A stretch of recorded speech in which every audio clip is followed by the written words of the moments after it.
Hi, everyone. Welcome to Aringo's Crack ISB MBA. My name is Jen T with Aringo, and we're very excited to have Amit with us to go through the ISB MBA application process. He's going to talk to us about how to crack the ISB MBA application. And so if you have questions, he's going to be here to answer those for you. So as we go through the process today, if you have questions, please use the Q&A session or the Q&A tab to ask any questions as we go through. And we will get those answered either during the session or after the session at the very end for the Q&A. Use the first 15 minutes to run through a presentation which aims to preempt a lot of questions that the candidates might have. And then we'll use the rest of the time to answer all your queries and ensure that you have clarity in today's clarity on the ISB programs after today's session. So let me start first by talking about ISB briefly. ISB was started in the year 2001. We are now 25 years. 25th year is now in progress. Will complete 25 years next year. And when we were starting out, our vision was to be an independent, internationally top-ranked, research-driven management institution that grooms future leaders, not just for India, but for also for the rest of the world. And our all our milestones, all our alliances, all our activities at ISB are aligned around these three key things: internationally top-ranked, research-driven, and independent management institution. So if we talk about these three things quickly, in terms of rankings now, we are ranked among the world's top B schools currently. We are ranked among we are ranked, I'll just tell the rankings. So ranked 27th in the world as per the FT Global MBA Rankings 2025. We are ranked number 5 in Asia and number 1 in India for the past so many years. We are also ranked among the select few, schools among top 5 among all B schools worldwide for the impact that the alumni have created over the years. So LinkedIn has recently done a survey where they studied the impact the alums of various B schools have done created over the past so many years, and ISB was ranked 5th in that particular ranking recently, and that also showcases the real world impact which we have created towards students over the past so many years at ISB. Now, when we are starting out, we do not want to reinvent the wheel, but also but bring in the world's best in management education right here to the heart of India. So when we started out, we partnered with Kellogg and Wharton as a founding associate B schools, and they shared their curriculum, their knowledge, their faculty members in the initial years, and ensured that we became a B school par excellence in terms of teaching, not just in India but also in the wider Asia Pacific region within a very short period of time. Moving forward, we also partnered with LBS and the Fletcher School at the Tufts University, for they're the world's foremost research-focused B schools, and they helped us build a research practice as well. And we are now ranked among the world's foremost research-backed schools as well. We are also among the select few schools worldwide to have the Triple Crown accreditation. That is accreditation by all the three agencies, ACSB, Equus, and EMBA, which in B school parlance is known as Triple Crown. And there are currently 109 odd schools worldwide who have the Triple Crown accreditation. And we were the 100th and the youngest in that particular list. So this ensures that your credentials as an MBA are at par with B schools worldwide, whether you choose to work in India, whether you choose to work abroad, you'll be at par with B schools worldwide because of the accreditations that we have with the Triple Crown. Now let's quickly talk about the two programs that we have. ISB offers two full-time programs currently. First is a 1-year program which we've been offering since inception. It is currently the 26th cohort, 25th cohort is currently on the campus, and this is a 1-year program offered to people with at least 2 years of work experience, and it takes students through GMAT and GRE. Now, the key advantage of this program is in this program, people come in with a few years of work experience. The average work experience in the class for this program is around 4 odd years. They come in knowing their strengths, knowing their aspirations and motivations, and they are looking to transition their careers into functions and industries of their choice. And keeping this in mind, this program offers three key advantages to this cohort. First is, of course, ensuring that we are able to provide positive career pivots to our cohort. So people come in, working in a particular function or industry, and they transition to functions and industries of their choice after graduating from the program by virtue of the curriculum that we teach and by virtue of the opportunities that we are able to bring into the campus through our recruitment partners, placement partners year on year, and then we are able to provide career pivots to our cohort. The second advantage is not just in terms of the classroom learning that we are offering to our students, but also in terms of situations that we are exposing our students to inside the classroom and outside, that builds not an ability to thrive in ambiguity and to learn from setbacks, things which are crucial for managers in today's world. And hence, this is the second advantage, building resilience, self-development among the students that we take in every year for this program. The third advantage of this program is ensuring game-changing leadership or confidence to game change. Now, once you graduate from this program, the tools, the techniques, and the curriculum that you've been exposed to, you are able to bring in immediate impact into the industries and functions that you choose to work in. But beyond that, you grow as a cohort in the next 15 to 20 years, where you bring in large scale transformation to industries and functions that chosen to work with. And that's what we offer to our students through the curriculum, through the opportunities, and through the network which you are part of, to be able to uh, you know uh, bring out large scale transformation in whichever industries and functions that you're able to work in.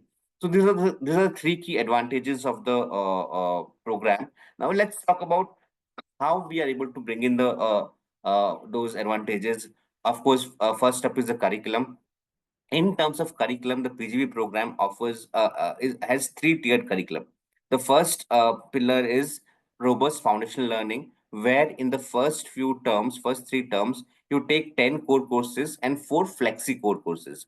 These core courses ensure that you have a complete understanding of how an organization operates in terms of various cross-functional verticals or functions of an organization. You have leadership and organizational skill sets. You have analytical skill sets by virtue of courses like economics, statistics, and so on and so forth. And this prepares your foundation for learning further or customizing your learning journey, as we call it in the second pillar, where in the next few terms, you'll be taking electives. And there are 80 plus electives on offer at the PGB program, of which you have to take at least 18 electives in the second year and determine basis, what electives you choose. You can specialize in among the 10 areas that we have for specializations. So we have 10 specializations on offer, and around those 10 specializations, we have 80 plus courses which you can take to build your customized learning skill sets. The third pillar is learning to learn, where you apply your learning to real world case problems, real world learning situations through what we call an experiential learning project, which is a case based, which is a consulting project, which you live project which you do with an organization for 3.5 months. You have pro bono projects. You work with NGOs, you work with MSMEs to solve the real world problems. And this is how you learn how to apply your skill sets that you have learned in the classrooms. So that's the three pillars of curriculum that we have for the PGB program. And this is what the academic calendar looks like for the PGB program. It's a 1 year program. We start in April and we end by second week of April is when the program starts, and by first week of April is when you graduate. And hence it's a 51-week program that you'll be part of as part of the PGB program. Moving on, let's now talk about the other program, which is the PGP for Young Leaders. This is a program which we have started just last year. The first batch is currently on the campus, and this program is offered at the Hyderabad campus with around 140 to 160 people in the cohort. This program differs from the PGP in the sense that it's a 20-month program or a 2 year program, where we start the course in June and we end by March of the year after that, 2 years hence. Now, this program is for people with, who have not more than 2 years of work experience as on the class start date. Classes start in June. So by June, you should not have more than 2 years of work experience if you intend to apply to this particular program. This program is more for people who are freshers or who have less years of work experience, but who are very sure of the kind type of career they are interested in. Very sure that they want to be in the area of management and business, and hence for such people, this program aims to accelerate your career by giving you a lot of hands-on learning in the first year and then having a customized learning in the second year. Let's look at the advantage for this particular program. The advantage is number one in terms of hacking your conventional thinking or accelerating your career. That's the second advantage. Now, this program offers you a curriculum basis also a layer of tech, data, and analytics. Tech, data, and analytics are integrated in all aspects of the curriculum, where we believe that managers of tomorrow are people who are going to be dealing not just with business issues, but also we need to understand closely how tech, data, and analytics interact with the business problems. Hence, this program teaches you that in terms of your thinking process, it accelerates your career by fast tracking your career in business management. You start early and you get opportunities on the campus early through internship process and then the final process to start your career in your preferred domains and industries earlier than people who would be looking at a traditional MBA program. The third advantage of this program is to become a next gen leader by various opportunities that you have on campus to build your leadership skill sets, to hone your organizational skill sets, to be part of various clubs, activities, and to learn beyond the classrooms as well. So these are the three key advantages of this program. And in terms of the learning journey, here again we have three pillars of learning journey. First is in terms of maximizing cross-functional learning. Here we do it through building your analytical foundation through courses like statistics, accounts, and so on and so forth. Functional expertise by learning about all the cross-functional courses like marketing, finance, operations, and so on and so forth. And then leading teams by having courses on organizational theory, communication, and so on and so forth. And finally, again, here you customize your career pathways in the second year by taking courses based on electives. So if you want to be in finance, you will be taking more of electives in finance or marketing or strategy depending upon your interest. In terms of this program being for freshers, we have a lot of hands-on activities or hands-on learning elements in the program, which ensure that people who come with less years of work experience are up to the speed with how the corporate organizations function, or how businesses solve problems in their organizations by three projects. First is ideas projects, which is called innovation through design, exploration, and external solutions. We'll work on a project which is given by an industry organization, and you will be solving that project in a group of 2 to 3 people, and this is a graded a lab which you'll be part of. Then there's a mandatory summer internship between year one and year two, which also serves as a pathway for building a career in the organizations of your choice. You could, theoretically be offered a pre-placement offer at those organizations, and then start working full time with those organizations after you complete your second year as well. The second year also has another lab called Pivot, or Platform for Innovation and Venture-Oriented Thinking. This is a lab which ensures that all the students of this program are equipped with, building their own ventures, or at least in terms of venture entrepreneurial thinking, whether they choose to start their own ventures or not. You bring in that entrepreneurial mindset into, roles and organizations that you move into. The third part of the learning is global perspective. So in this particular program, we offer a lot of exchange opportunities with students. We offer a lot of study tracks to our students to be part of in India and abroad. And you can also spend up to a term or two abroad in various partner universities. And other students from other partner universities come to ISB to also spend a year or two. At a term or two at the PGBYL program, ensuring that you get both inbound and outbound exchange students to interact with and build your global perspectives. This is academic calendar, what that looks like for the PGBYL. We have 2 years program which start in July and we end by March with the graduation for in the year two. And there's an internship in between year one and year two, which is mandatory for all students to be completed for. Now, let's talk briefly about a few other aspects which are common to both the programs. First is what we call the placement cell or the career and professional development cell at ISB.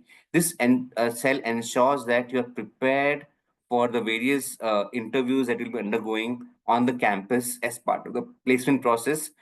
This cell also interacts with organizations and bring them to the campus placement week year on year to recruit our students every year, and they also ensure that are aware about those organizations, aware about the selection methodology, and are aware about how to crack those interviews. So this cell will play an important role in your journey, whether you're a PGP while or a PGP student.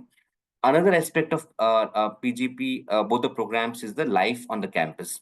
So we have two campuses. Whether you are in Hyderabad campus or Mohali campus, you get the same experience, student experience across both the campuses. And the campus life is governed by the student graduate board across both the programs and both the campuses. There are elected positions of president, various clubs, various bodies which govern life on campus, and this gives you access to what kind of campus life you want to have during your stay at ISB by electing your peers and having a say in the kind of activities that you'll be part of on the campus. We have 14 professional and 10 student clubs for you to hone your organizational skill sets or pursue your passions while also completing your PGB programs at ISB. Now, one important aspect of being an MBA program is being part of an alumni network. And as I mentioned earlier, alums have ensured that our program is ranked number 5 as per the LinkedIn recent survey in the world. And this is due to the fact that we have 90,000 alumni currently spread across 60 plus countries and 400 plus cities worldwide, of which although 70% are in India, but 22% are also abroad.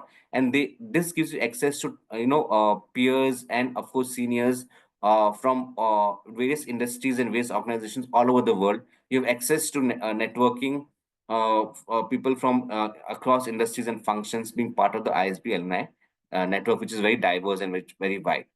Now let's talk about admissions. How do we take candidates?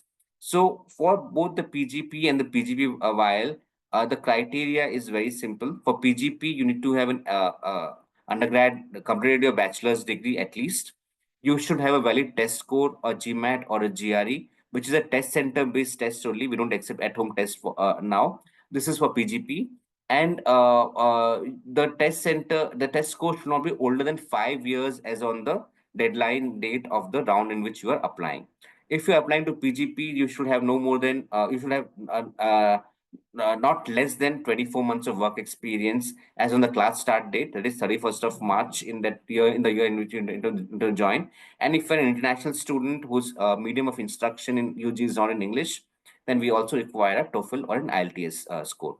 For PGP young leaders, you should not have more than 2 years of work experience as on 15th of June, and you can also apply through the CAT examination. If you're writing CAT 2025, you can apply to through CAT examination for the next year cycle as well through for PGP while. For CAT, you don't need to have the scores in hand to apply, but for GMAT and GRE, you need to have the scores in hand to submit the application. So that's the admissions process. How do we select candidates? Candidates, there are two-stage selection process. First is the profile score selection, where we generate a profile score through application parameters, and then the shortlisting happens on the profile score, not on individual parameters. Hence, this ensures that you can also balance your profile accordingly. Now, once you're shortlisted for interview, there'll be an interview which where alums are part of the interview panel.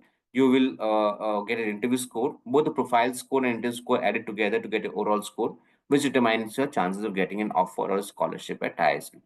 Uh, in terms of fee structure, the program fee for PGP while is around 21 lakhs 65,000 plus GST. Accommodation fees 3 lakh 95,000. The total fee for PGP while is 29 lakhs odd, all inclusive. For PGP, it is 38 lakhs for 1 year. For PGP, while it is 29 lakhs odd for 2 years. And we also have a lot of financial aid and scholarships for students. So there's scholarships across merit come need, and there is also an ISB Develop India scholarships, which is offered at the time of graduation for both PGP and PGP young leaders. For PGP, the class strength is around 800, and around 25% of the cohort gets some sort of scholarship or other. For PGP, while the class strength is 160, and around 50% of the students are expected to get a scholarship in this particular year. So that's the scholarships for you. So these are touch points. You can reach out to us if you need more information, but we'll take more questions today. And that's all I had for the formal part of the presentation part of the session. And I'll be happy now to take more questions from all of you and try and answer as many questions as we can in today's session. Awesome. Thank you so much, Amit. I really appreciate all these fantastic insights. We do have some questions, so I will try to read them out loud for you, and we can always ask for clarification if needed. So someone was asking about there's these two different programs, but there seems to be kind of a gap. So with the young leaders, it's 1 to 2 years, and then the PGP is 4 to 5. What if you have 3 years of experience? What should you do? So anybody who has more than 2 years of work experience, you are eligible to apply to PGP. There are a lot of people who have applied to PGP program. The average age is 4 years, but then the age range for PGP is from 2 to 22 years of work experience. So you can always apply to PGP if you have more than 2 years of work experience. If you have less than 2 years, you apply to the PGP Young Leaders program. And I know there is a gap of 3-4 months where somebody is neither eligible for PGP or PGP while such people, I'll say that you wait for your turn to apply to PGP in the next year's cycle. Excellent. And then is there any weightage to actually having work experience in the PGPYL program? No, there's no weightage to work experience in PGPYL program, but you may add your experiences or skill sets gained through work to showcase your profile, but there's no automatic points for work ex in PGPYL. Okay. And then there's another one. I've given my 10th and 12th board exams from state board, which is very hard to score as compared to ISC or CBSE. I have scored great as per the board. Will ISB consider that? Yes, we do. So we have been, evaluating candidates for the past 25 odd years, and we now have database of almost all the, schools, boards in India, at least, and also abroad to an extent. And we do normalize your scores. We do take into account which board you're coming in from and which university you're coming in from, and scores are accordingly normalized. So feel free. Don't worry about your scores being considered lower, although you maybe have been topper in your college. So we do normalize those scores. Excellent. And then we obviously are always going to have GMAT questions. So can you give me an idea about the GMAT GRE cutoffs for both of the programs? And if there's any allowance for, I have a really diverse background, but a lower score, what do you think? Yes. So we do not have cutoffs on GMAT or GRE as such.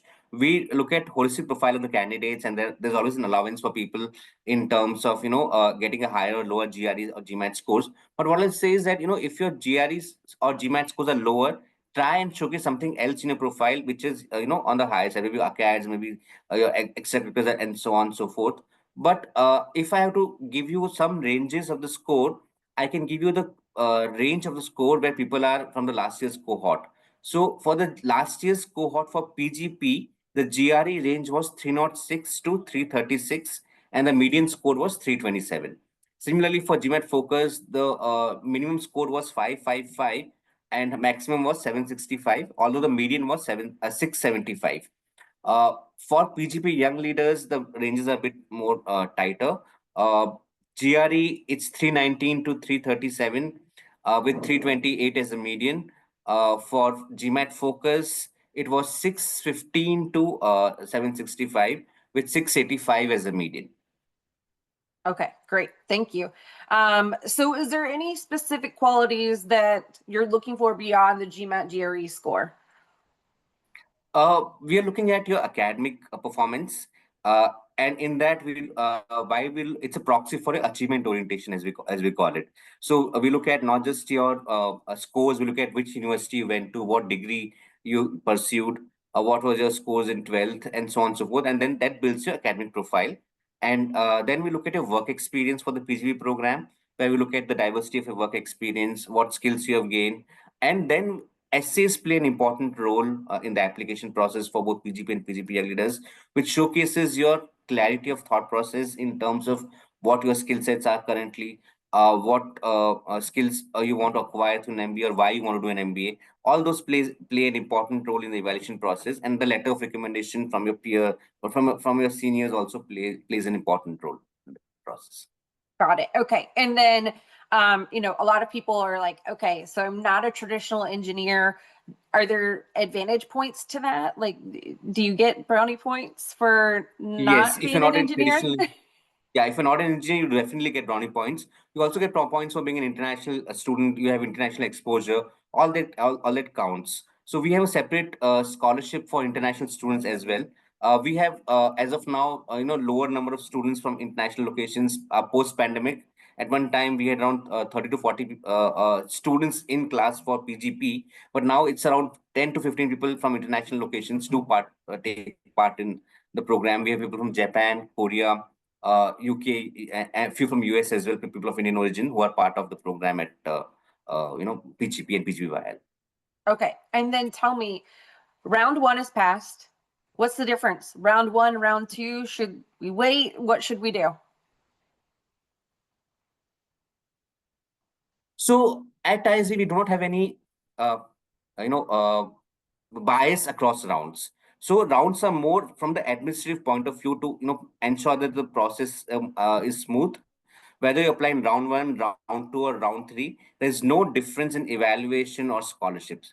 But what I'll tell you is that if you're applying in round three, your results will be later. Your results will come out by March and the class journey. So I'll suggest if you're targeting to round two, do that. If not, only then proceed to round three with understanding that you might have very little time to prepare for your notice periods and other issues which may crop up. Okay, excellent. Sorry, I'm just trying to double check. Is there normalization when the colleges different courses too? Often some specializations are highly scoring and some just aren't. Within the same college, how does ISB work with this? We try into the normalizations, within different courses as well. We get a lot of applicants from various colleges and various courses. So now we have a fair bit of idea. But just in case you're coming from a new college or you're coming from, a college which traditionally where people do not apply to ISB, I would say there are very few of them. You might want to showcase that you were a topper in a college or you were within the top 10% or top 5%, and we'll take it up for further, evaluation. And I think that we've kind of already asked this, but someone mentioned that they have international experience working in London for 1.5 years in an IB role. Just want to be confirmed that it's a diverse profile and there's a little bit of a sliding scale with a little bit lower GMAT score. Yes, definitely they will have some advantage in the process. Excellent. Okay. So international exposure and your work profile matters a lot. It's not just about the scores that we look at. Hence, we have people from with 555 to 765. The range is very wide, and so it's not just about your GMAT score. It's also about your other parameters. Okay. And then one person's asking, ideally, by when should one appear for the GMAT to successfully apply for round two? You can apply, the round two deadline is 7th of December. You can take the test on or before 7th of December. So even if you take the test on 7th of December, you can apply with your unofficial score. But beyond 7th, you cannot apply in round two. Then you'll be in round three. Okay, got it. And then if we had bad marks in 10th and 12th due to some personal reasons, but we have a good GMAT score, does that help? Definitely it helps. So you can always overcome one part of your profile with something which is where you're good in other areas. So if your marks in 12th are low, you can still make up work cakes or your GMAT GRE. Okay. And what about extracurriculars? How does ISB, view those? Like, what if I've been really focused on my job and haven't had a lot of time to really work on them? What can I do to offset that in my application? If you don't have extracurriculars, is fine, but then you have to show that you did well in your job. You gain those skills in your job. So there are people who do extracurriculars. They're good at job, and they're all rounders. But then if you are not an all rounder, make sure that whichever area you choose to devote a time to, you did justice to it. That's what we look at. Okay, and this is another great question. I actually hear this one quite a bit. So, what about a break in work experience? So, I've been working for 3 years and post graduation, but I've been taking a break since May to work on the GMAT. What are your thoughts or perceptions on that? So there is no harm in taking a break from the evaluation point of view. But when you go for interview, definitely people are curious to know why you've taken a break. And I think at that time, the narrative should be right. You should not be defensive about it. It's perfectly okay to have a break of 3, 4 months, 6 months to a year. I think that should not be a big problem at all, in my opinion. Okay, so while applying for round 3 or any other round, is there any last date that you should be finishing your undergrad degree by for the YL program? For the while program, you should finish your undergrad degree by uh, end of June. Got it. Okay. Last examination should have been completed by end of June. Okay. And I feel like I know this answer, but if I apply in round 1 and don't get admitted, can I apply in round 2 or do I have to wait No, another year? you have to wait until another year because the rounds are part of the same application cycle, and you can apply only once in a single application cycle. So choose a round wisely, whether it's round 1, round 2, or round 3, because once you apply, you can apply again in another round. And what about reapplications? What is ISB looking for in a reapplicant? So we encourage people to reapply. We understand that first time around you may not have a complete understanding, and people, or you may have an off day in the interview. So we encourage you to take feedback from us if required. We offer feedback to reapplicants, and basis feedback, if you want to make your profile stronger and reapply, we totally encourage you, and there's no bias to reapplicants at all. Excellent. I've been doing a job for the first year of my bachelor and currently in the third year and applying for ISB YLP before February. If and when my GMAT score is good. I know officially it isn't considered, but does it have value from your perspective on how should I mention it? Having work experience during college. So if you have work experience in college, you can definitely showcase that. You can showcase the skills that you have gained from it. So that will be definitely considered, and it may give you an advantage in the process. But there is no additional points for work ex, whether part time or full time in the while process, because all of you have almost 0 to 2 years of work experience. What if I already have an MBA from a tier 2 college? Can I still apply for a second MBA from ISB? Definitely, you can apply for second MBA from ISB, and I'm sure there are reasons for that. Be honest with those reasons why you're applying for second MBA, and we don't have a bias for that as well. Okay. Can someone who completed undergrad as well as a master's degree in some field but has no work experience, can you apply to the PGPYL? Yes, you can. You can. Okay. Awesome. I think that we've answered most questions. There's a couple of questions about when to take your GMAT according to the round. How many, in general, how many days do you need to complete your GMAT before the round deadline to make sure that it's valid for you? You can take the GMAT even on a deadline day also. For example, if 7th is the deadline, you can take the GMAT on 7th also and apply with the unofficial score. But make sure that we receive your official scores within the next 15 days. If it doesn't, then we'll push you to the next round. Excellent.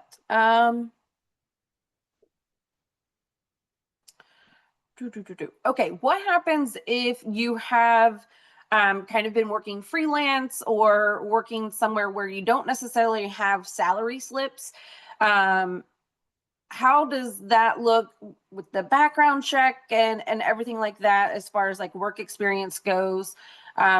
If I do like freelance or no true like So that's pay stub. fine. If we, yeah, freelance is fine. What you can do is, if you have no salary slips, Share your bank statements where the credit of the work done is shown. Uh, and of course, the joining letter and the letter of experience will be required. In that case, you can show that. But you can always deposit the salary slip, the bank statement, or the ITR forms for the last year. That should count for the salary part of it. But any work experience that you show has to be a paid work experience. Any unpaid activity will not be considered as work experience. It will be a pro bono activity. Okay. Even if you're like trying to launch your own startup Yes. or anything like that. Yeah. Okay. But it Got has to be a paid. Yeah. Okay. And then there's a technical question about currently ISB's website shows only a round 2 deadline for the ISB PGPYL. Will there be another round for that? Currently, it shows round 1 deadline, which is 14th of December. The round 2 deadline is 20th of February, 20 February, 20th of February. Okay. Great. So how is the qualitative aspect of the work experience evaluated? Is it only through the job responsibilities section, or is it judged from essays as well? Essays as well, job responsibilities, your exposure, your progression over the years, all those things are looked at in work experience. Okay, so if I submit my application with a certain GMAT score and I retake it like within a week, can I submit it again? No, you cannot. Once you submit the application, your GMAT and all parameters are locked. You cannot change anything in the application. Hence, make sure that you apply with your best score, which you think is your best score. Because once you submit, you cannot change any part of your application, including the score. Okay. This question is, what's the percentage or number of people with a diverse background in the PGPYL? I don't know what you mean by diverse background, but if I have to give you a rough breakup, of the around 44% of the batch is engineers.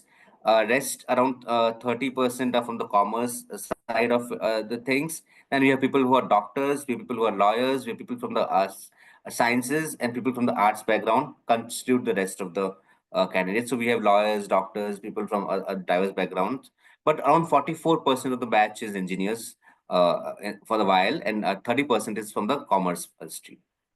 Excellent. So this is a good one. When do round 1 interviews start rolling out? Round 1 interviews will start from 18th of October, then the Okay. next Sunday. Okay. Next Saturday. Excellent. Okay. Other than that, I think we've answered a lot of the questions. I'll give you a quick break if you want to have a sip of water. Really quickly, before we end the session, I did want to share a little bit about Aringo. We are a full service MBA admissions consulting firm. We are here to help, and we actually have an ISB package that I'll be sharing with you via email afterwards. But would love to just share really quickly that we're here to help you with your application. So if you're trying to crack ISB and get your application submitted to any top MBA program, we're here to help, whether that's from a strategy standpoint, complete application. We're here to assist you, interview prep, any of that. Beyond that, we are also here to help with any questions you might have. So I'm going to put my contact information up really quickly. And so if you do have questions about MBA applications, I'm here to help. You can always sign up for a free profile evaluation as well. And then obviously Amit shared his contact information, but if you're okay with that, Amit, I'll share your contact information again in the follow-up email as well. Oh, you're on mute.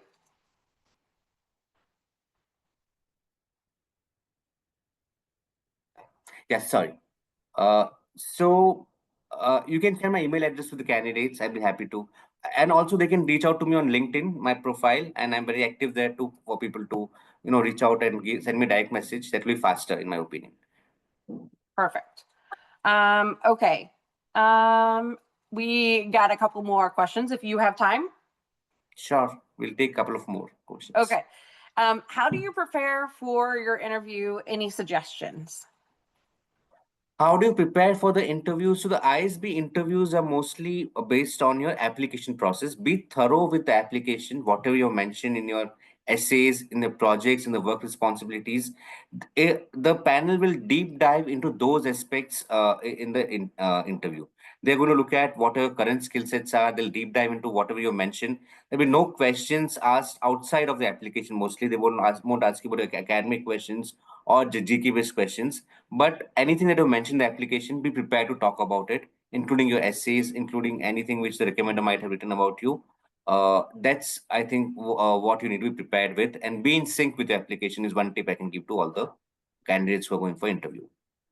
And then this is a great question. What about interviews? Are they all virtual or in person or a There's mix? an option we have given to the candidates. So most of them are in person, but some people would not be able to travel to those locations. We have interviews in 5 cities currently, and people who are based out of India, international students, they can opt for virtual interviews also.